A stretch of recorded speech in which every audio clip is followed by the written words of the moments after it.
fui processado durante o período militar, do regime militar, fui processado uma única vez. Eu editei um material sobre a fuga de uns presos aqui em Belém, que eram levados pelo sargento Teodorico Rodrigues, que era juiz de futebol e muito popular, e que eram torturados na Ilha do Cotijuba. Então eles eram levados numa lancha chamada Marta da Conceição, à noite, retirados das celas da central de polícia, levados para lá e torturados. Numa dessas viagens, um grupo de presos se rebelou, jogou o sargento nas águas da Bahia, fugiu e foi perseguido. E nessa perseguição, a polícia cometeu as maiores arbitrariedades. Aí tinha fotos do policial atirando no foragido no chão, e ele com uma expressão de terror, recebendo o tiro. E eu publiquei uma página, eu tinha criado um suplemento no Liberal chamado Encarte, uma matéria escrita pelo Paulo Ronaldo Albuquerque, que foi um grande repórter de polícia e ao mesmo tempo um político, deputado estadual pela oposição, mas não era assinada. Ele pediu para não assinar. Então eu era o editor, meu nome estava lá, editor. E o governador era o Aloysio Chaves, que era um advogado, foi juiz. Ele mandou instaurar um inquérito para apurar a violência da polícia. No curso do inquérito comandado pelo coronel Antônio Carlos Gomes, que depois foi secretário de Segurança Pública, a polícia conseguiu mudar o rumo, porque vários jornalistas, de forma covarde e torpe, tinham mudado a história. Disseram que aquilo ali foi simulado, que não era verdade, que tudo aquilo ali era fantasia. E eu fui o último a ser ouvido, que eu era o único nome assumido em relação às matérias. E antes de depor, o coronel me levou para um lado, nessa época era no quartel da Polícia Militar na Gaspar Viana. Ele disse: Lúcio, eu não tenho nada contra ti, meu negócio é o Paulo Ronaldo, eu quero acertar as contas com o Paulo Ronaldo. Diz a mesma coisa que os outros disseram e tu estás livre. Aí eu disse: o que foi que os outros disseram? Disseram, foi isso e isso. Eu disse: não, coronel, isso é mentira, esse pessoal está mentindo, houve violência assim. Disse, tu vais manter isso? Eu disse: vou. Então, tudo bem. Aí eu entrei, disse tudo isso, lia os depoimentos dos meus colegas. E eu e o Paulo fomos enquadrados na Lei de Segurança Nacional, que era a forma mais drástica de punição. Fomos palmilhados cada um num dia na Polícia Federal. O processo foi para a auditoria militar. E mesmo o promotor se recusou a fazer a denúncia. Então, como ele se recusou, não houve denúncia. O juiz auditor, que era o Juraci Reis Costa, desqualificou o crime, deixou de ser de segurança nacional, que era o pior crime que se podia cometer, e foi para a Justiça Comum. E o promotor na Justiça Comum, que era o Américo Leal, disse que, ao contrário, eu não devia ser processado, eu devia ser elogiado, receber uma medalha, e o processo foi arquivado.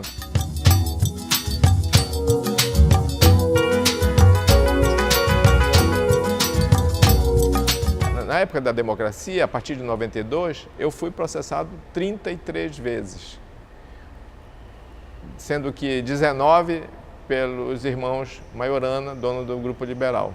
Eu acho que não existe na história da imprensa um jornalista que tenha sido perseguido tanto por aqueles supostamente outros jornalistas, né? O Ronaldo, o Romínio e a Loló, a Rosângela, Ronaldo e Rômulo Maiorana Júnior. E que eles sabiam que eles estavam me processando para me intimidar, não deixar mais falar neles, para mudar a minha linha de cobertura, porque eles sabiam que eles estavam dizendo era mentira. Tanto sabiam que, quando foi possível, eu indiquei como testemunha a mãe deles. Eles tentaram desautorizar, mas não conseguiram, porque eu posso, eu não estava pedindo para ela depor contra eles, eu estava pedindo para ela dizer a verdade.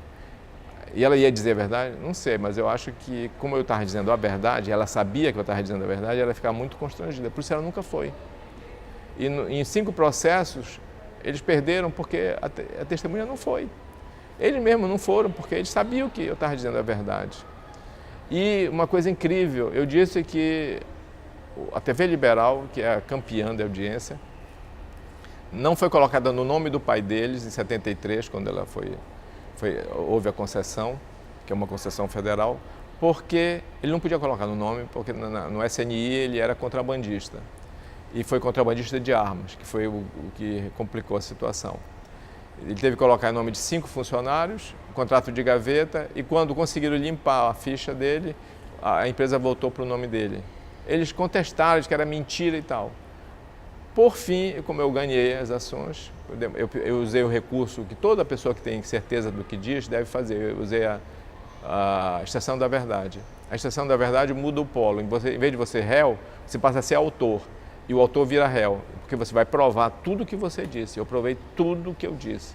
E um tempo depois, o Romulo Maiorana Júnior publicou um editorial reconhecendo pela primeira vez de público que realmente o pai foi contrabandista. Então, eu provei, usando a extração da verdade, e pela primeira vez o Romulo Maiorana Júnior, principal executivo do Grupo Liberal, no editorial assinado, ele reconheceu que o pai realmente foi contrabandista, mas disse, mas o meu pai foi contrabandista porque precisava sustentar 7 filhos. E o Zé Budui, o Zé da Silva, o Manuel das Tantas, que são presos porque também precisam sustentar a sua família. Mas de qualquer maneira, ele reconheceu, teve que reconhecer. Então, a verdade ela é tão revolucionária que ela provocou uma coisa que era inadmissível em outras circunstâncias. Eles reconheceram que o pai foi contrabandista. Nunca tinham feito isso. Então, eu justifico isso porque as pessoas... Quem me processou? Político, Edmilson Rodrigues, por exemplo, quando prefeito. Agora, o último processo, o candidato Éder Mauro, que é deputado federal e delegado de polícia, me processou. O grileiro de terras, desembargadores. Então, não foi o cidadão comum que me processou. Foram pessoas poderosas que achavam que, usando o seu poder, iam me intimidar e que eu ia ser condenado. E eu lutei contra toda essa estrutura baseado num simples fato de que eu disse a verdade. E vou proclamar a verdade sempre. Não tem quem me convença da verdade a não ser me demonstrando. Olha, você disse que não é verdade. E se for realmente não for verdade, eu publico, corrijo, peço desculpas. O Jornal Pessoal é a única publicação, acho que no mundo, que publica todas as cartas na íntegra, pode ter o tamanho que tiver, eu respeito o que a pessoa diz. A pessoa pode me xingar, pode chamar palavrão para mim, eu publico, como já publiquei. Então, eu sou uma pessoa que acredita que nossa função é dizer a verdade, não interessa quem vai recebê-la, se vai recebê-la um poderoso, uma pessoa comum, se vai receber reconhecendo, se não vai receber reagindo, me agredindo, como já aconteceu fisicamente. Então, eu acho que de causar perplexidade que numa democracia, nós estamos vivendo o mais longo período de democracia da história republicana do Brasil, a informação seja tão precária, a liberdade seja constrangida quando você diverge do poder estabelecido. E que haja tão poucos jornalistas dispostos a fazer isso e tão poucas condições para que o jornalista possa fazer isso. Então eu tive que inventar um espaço para poder fazer o que não passa de jornalismo, que é a informação.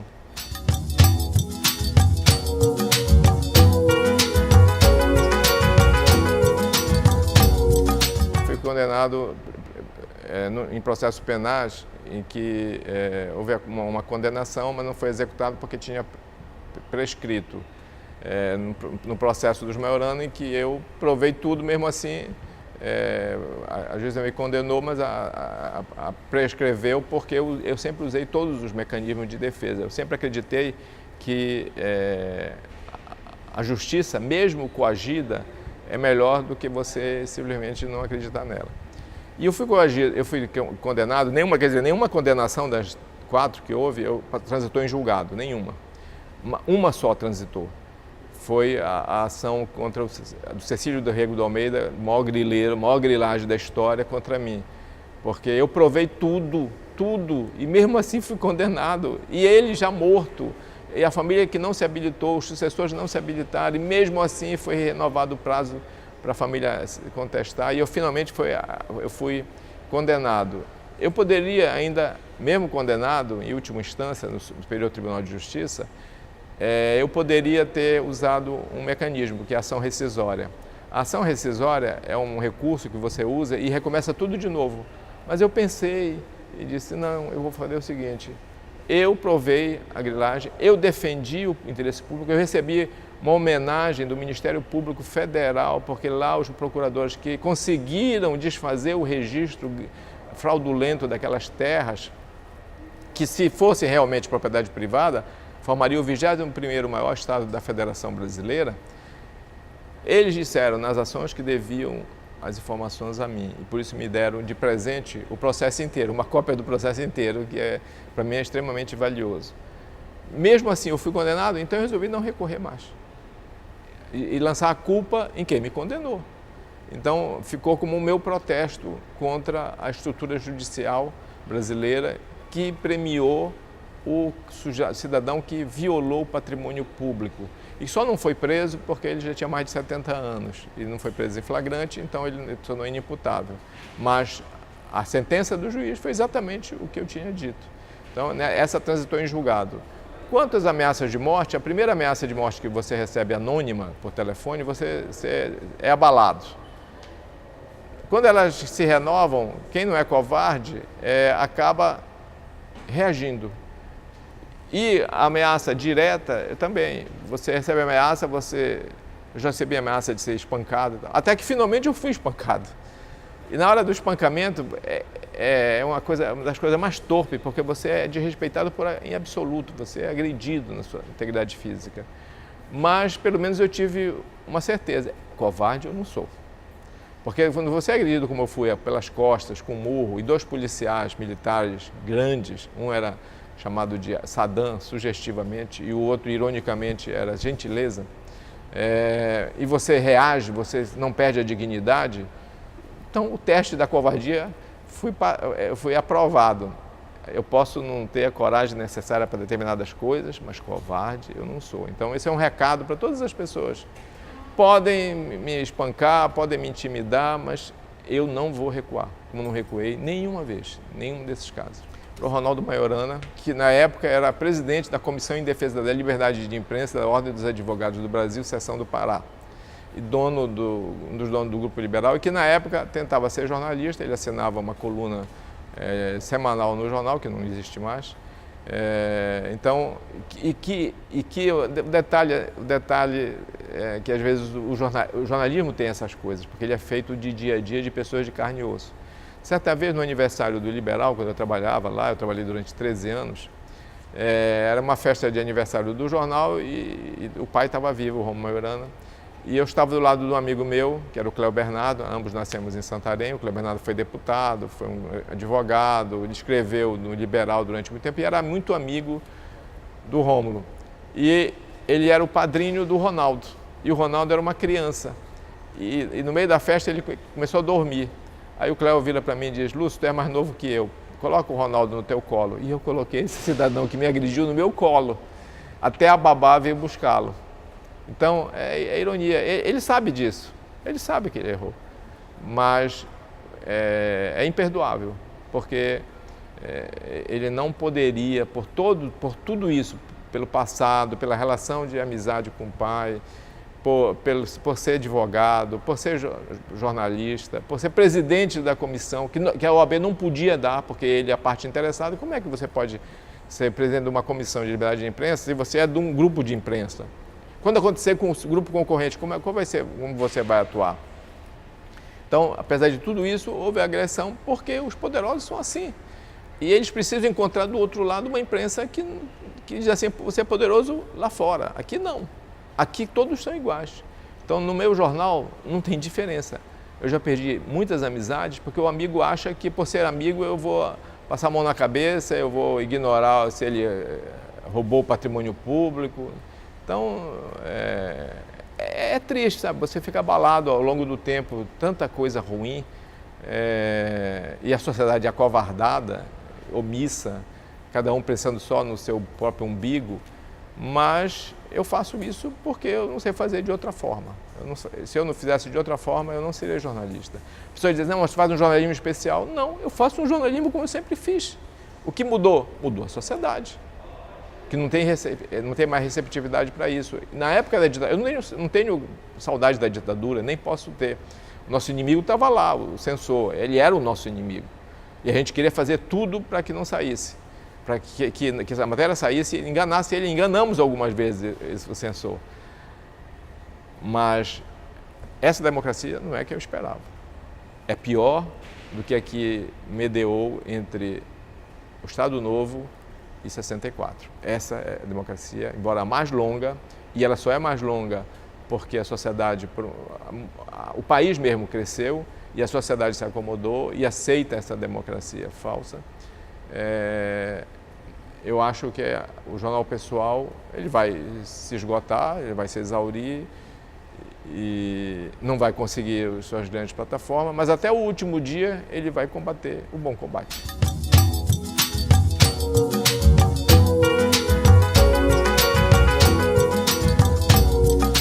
Não, porque se eu quisesse fazer escândalo, se eu quisesse fazer uma guerra pessoal, eu faria muito mal para eles.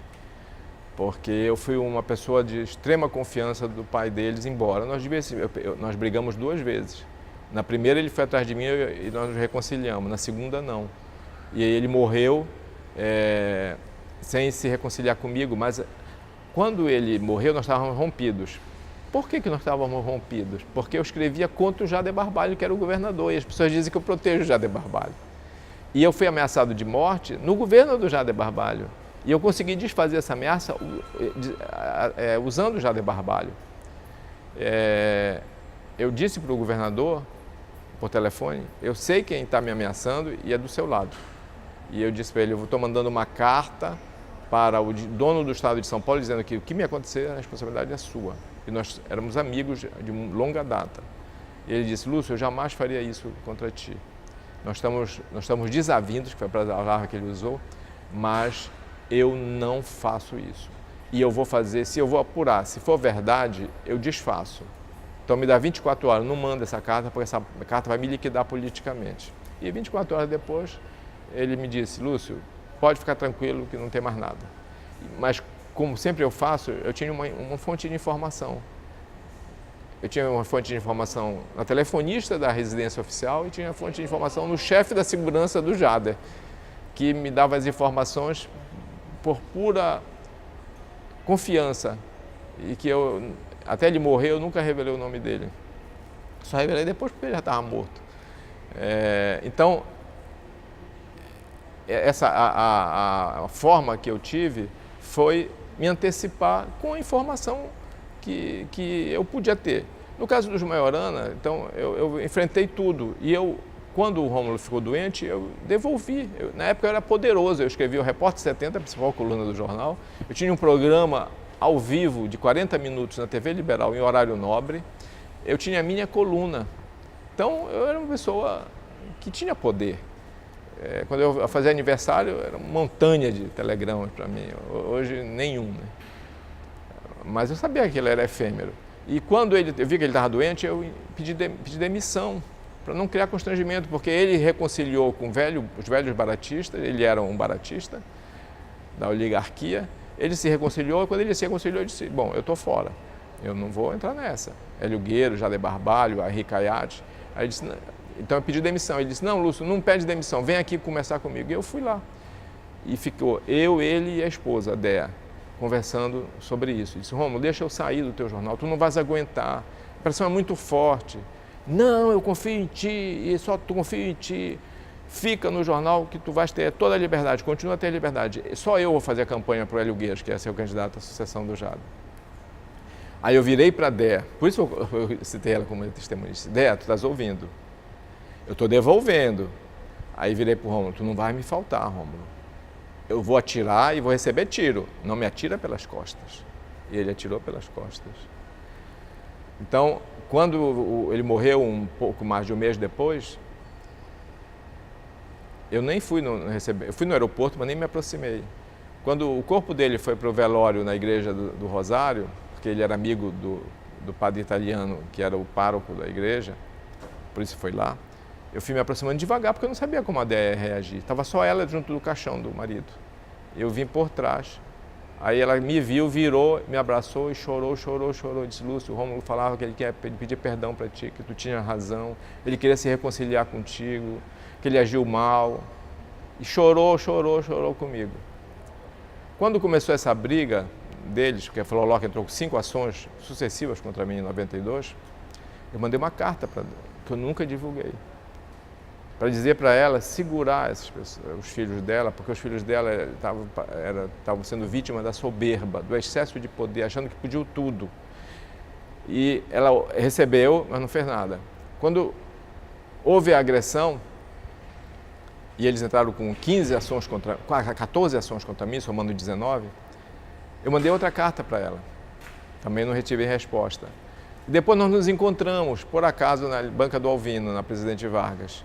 Aí nisso foi terrível, porque ela quis me atacar, depois ela foi mudando, porque ela sabia que eu tinha razão. E depois, no final, eu disse, Déia, vou te fazer a pergunta final que responde a tua pergunta. Se o Rômulo estivesse vivo, ele ia deixar os filhos dele fazerem o que estão fazendo comigo? Ela olhou para mim e disse, não. Eu disse, o que é que tu fazes? Tu não é legatária do teu marido? Por que tu deixas? Aí ela veio amorosa, me abraçou, que eu gosto muito dela e eu sei que ela gosta de mim. Aí ela disse, Lúcia, eu não controlo esses meninos. Eles fazem essas coisas assim contra a minha vontade. Então, essa resposta está dada pela Déia. E por isso que eu indiquei ela, minha testemunha, e os filhos não deixaram nunca ela depor, porque ela ia dizer a verdade, ou ia chorar, e ela não precisava dizer nada, porque o choro ia responder tudo isso. Então, a vida privada deles não me interessa, as coisas que eles fazem no âmbito interno, eu nunca toquei, mas na vida pública, sim, porque tem uma hora que eles fazem campanha contra a CELPA, aí conseguem o dinheiro da CELPA, aí a CELPA é a maior empresa do mundo. Tem uma hora que eles fazem contra a Vale, campanha com um editorial ocupando toda a primeira página. A Vale paga, eles mudam. Então, eles não têm responsabilidade com a opinião pública, eles não têm compromisso com a opinião pública, eles têm compromisso com os negócios deles. Eu tenho que criticar, porque eles são o grupo de comunicação que mais influencia a classe média e mesmo o povo através da TV liberal. Então, eu tenho que mostrar que é mentira. Por que ele está mudando? Por que a Unimed agora é inimiga deles?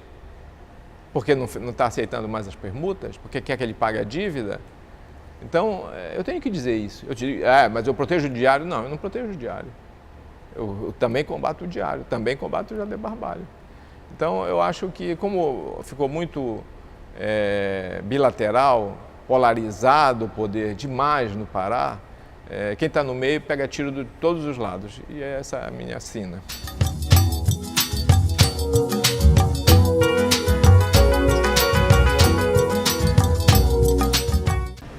Bom, o prêmio foi o Colombo d'Oro per la Pace, dado em Roma pela uma organização Arquivo e Disarmo. Eu fui o primeiro não europeu, o único latino-americano, o único brasileiro que recebeu o prêmio, que é considerado o maior prêmio da Itália. E no dia do prêmio, que estavam todas as autoridades, inclusive cardeais, representante do Papa, foi recebido pelo presidente da Itália, o Scalfaro. No dia do prêmio, um representante da embaixada brasileira, e o Brasil tem uma das mais belas embaixadas, talvez a mais bela embaixada estrangeira em Roma, na Piazza Navona, no Palácio Panfili. O funcionário da embaixada foi lá e disse para mim, olha, o embaixador não pôde vir aqui. Aí o senador Anderlini, que era o presidente da Arquivo e Disarmo, perguntou. Aliás, retificando, ele foi se explicar com o senador Anderlini, porque estavam lá embaixadores da Irlanda do Norte, que recebeu o prêmio, da Inglaterra. Pela primeira vez na história, o embaixador da Inglaterra estava sentado ao lado do embaixador da Irlanda do Norte, porque um dos premiados, dos 4 premiados, era o deputado federal John Hume, que no ano seguinte seria o Prêmio Nobel da Paz. Você tem uma ideia da qualidade da premiação. Então, os dois tinham comparecido. O embaixador da Albânia, recém-democratizada, na deposição do Enver Hoxha, estava lá para prestigiar o escritor, o Fatos Lubonia, que tinha ficado preso 19 anos pelo Enver Hoxha, o regime comunista, por ser poeta. E o meu embaixador não estava. E aí o funcionário foi lá com o senador Anderlini e disse, senador, o embaixador não pôde vir porque estava muito ocupado. Aí o senador, com aquela posição aristocrata dos senadores, que são perpétuos na Itália, disse, ele estava viajando? Não, é que ele estava muito ocupado. Sim. O senhor é o segundo da embaixada? Não. O senhor é o terceiro da embaixada? Já com um tom assim de desprezo? Não. Ele se virou de costas, não falou nada e foi embora. Aí o sujeito viu que ele tinha cometido uma falha diplomática grave. Aí eu vi que ele saiu no celular, daqui a pouco ele volta comigo. Aí diz, olha, o embaixador, que era Pires do Rio, uma das famílias mais tradicionais do Rio de Janeiro. O embaixador Pires do Rio mandou dizer que ele lamenta muito não ter podido vir, mas que ele lhe convida para almoçar amanhã no Palácio. Ele perguntou, você conhece o Palácio Panfilho? Eu disse, conheço. Pois é, ele, por que quer que o senhor vá lá? Aí eu disse, eu estou muito ocupado, não vou poder ir para o almoço com ele. Aí o cara jamais esperou aquela resposta, né? Aí eu disse, não, eu não vou. Aí ele saiu, foi embora. E eu soube, por uma fonte no Itamaraty, o que tinha acontecido. O embaixador perguntou para o Itamaraty o que é que ele tinha que fazer, se ele deveria ir ou não. E o Itamaraty aconselhou ele não ir, porque eu era um crítico do regime. E quem era o presidente? Fernando Henrique Cardoso, sociólogo como eu e professor no curso de Sociologia em São Paulo. Então esse foi um elogio que eu tive. Eu fiquei triste na hora porque era o único premiado que não tinha o seu embaixador dos estrangeiros e só foi um italiano, o único da América do Sul e mais dois, o Fatos Lubonia da Albânia e o John Hume da Irlanda do Norte. E o meu embaixador não estava. Mas para mim foi um elogio, porque eu sou uma pessoa perigosa para o poder. E o que eu quero é ser perigoso para o poder. O poder não pode ficar tranquilo, relaxado, amortecido pela minha presença. Ele tem que se sentir incomodado. Na época da ditadura, eu entrava nos órgãos públicos, todo mundo sabia que eu estava atrás de documentos sigilosos. Todo mundo fechava as suas gavetas, era o maior elogio que eu tinha. Eu entrava, todo mundo colocava os papéis dentro da gaveta, trancava as suas gavetas, porque eu tinha dito, documento público eu roubo. Porque é do povo, tem que ser divulgado para o povo saber. Então, os documentos, na ditadura se fazia muito documentos críticos, mas se escondia, porque era para o futuro, não era para usar naquele momento. Então, eu não tinha nenhuma veleidade em roubar documento público, porque é público e eles não iam divulgar. Mas o maior elogio da minha vida foi dado pelo sujeito mais inteligente com quem eu já convivi, que foi o Delfim Neto. O Delfim Neto um dia disse, contrariado por uma matéria que eu tinha coordenado e escrito, denunciando a manipulação do índice da inflação de 1972, ele disse que ia atacar o pauteiro, que era o inimigo dele. E quando o Roberto Api, que era amigo do Delfim e o segundo da economia do Estadão de São Paulo, me disse isso, eu disse, Api, esse é o maior elogio que eu recebi na minha vida, eu incomodar o poderosíssimo naquela época, ministro Delfim Neto, em 1973, no auge do governo Médici, no auge da ditadura. Então, se alguém vai colocar uma lápide na sepultura, eu peço que coloque, ele incomodou os poderosos, e eu morrerei feliz. Bom, o livro coerente com o que eu disse, o livro que mais eu gosto é Na Linha de Tiro, Jornalismo na Linha de Tiro, que eu mostro todas as pessoas que me ofenderam, publico o que elas escreveram de ruim sobre mim no livro e respondo. Então, eu estou na linha de frente. O jornalista é aquele que ouviu o primeiro tiro do canhão. Ele pode ouvir no segundo. Aconteceu isso, inclusive, comigo. Eu estava na ponte do Tocantins, quando os 5.000 garimpeiros ocupavam a ponte e queriam ocupar Marabá e interditar a ferrovia de Carajás e tinham 500 homens da polícia militar do outro lado da ponte. Quando dispararam o primeiro tiro, eu estava lá. O segundo tiro, eu já não era mais testemunha ocular, eu já era testemunha auricular. No quarto tiro, eu já era testemunha telefônica, mas eu estava lá no primeiro tiro, porque no primeiro tiro o jornalista tem que estar lá onde aconteceu. Ele pode buscar proteção depois, ele pode procurar o meio de comunicação, que eu estava atrás do meio de comunicação, para informar imediatamente que estava vendo aquele tiroteio, depois voltei para lá. E por que é importante? Porque todo mundo disse que morreram dezenas de garimpeiros, a polícia militar matou pessoas, mulheres grávidas, na verdade morreu um só. E aí a pessoa diz, mas tu estás protegendo o Hélio Gueiros, quem mandou atirar foi o Hélio Gueiros. Não, eu estou dizendo a verdade, só morreu uma, eu só vi um cadáver, só foi registrado um cadáver. Mas podia ter morrido muitos, mas felizmente por um acidente inexplicável, não morreram. Então porque eu não gosto do Hélio, porque nós estamos em briga, eu vou dizer que morreram? Não, eu vou dizer a verdade, e a verdade incomoda. Mas a verdade, como diz na Bíblia nos libertará, e eu espero que continue a nos libertar.